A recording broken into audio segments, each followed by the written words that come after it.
Nëse duam të përcaktojmë identitetin tonë historik, duhet fillojmë tek rrënjët njësore, fillestare. Ne kemi qenë këtu që në agim shoqërisë njerëzore, që në kohë të mëbëtira, kushne, të parta, të cilët u të kurën si territor, u të kurën si hapësira jetike, hyrë në damaret e tyre të jetës, por nuk e humbën identitetin. Pse? Nuk humbën gjuhë. Pasuria më e madhe që ne kemi është gjua që flasë.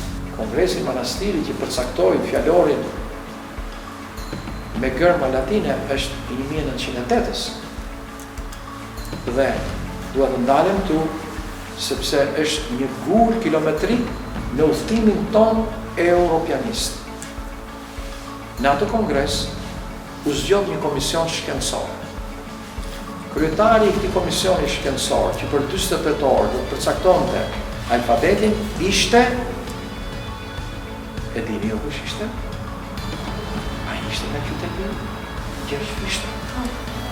Nëse kemi një kontribut europianist në identitetin ton historik, këtë kemi nga Gjergjëfishta.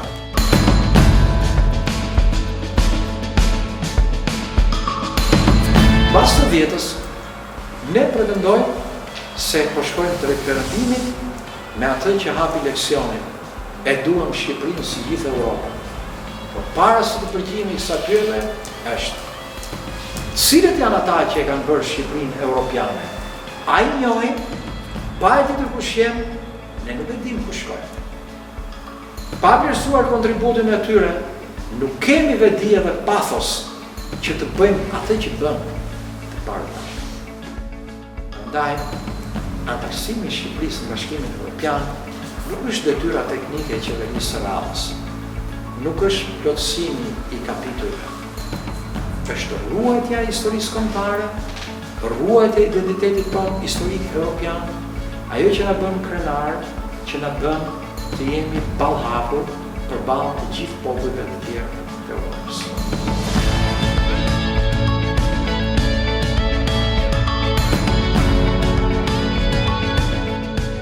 Në takimin e sotëm që u zhvillua në qendrën Hana me mentor zotin Përparim Kabo, ne mësuam më shumë rreth hapave drejt anëtarësimit në BE dhe rreth politikëbërjes.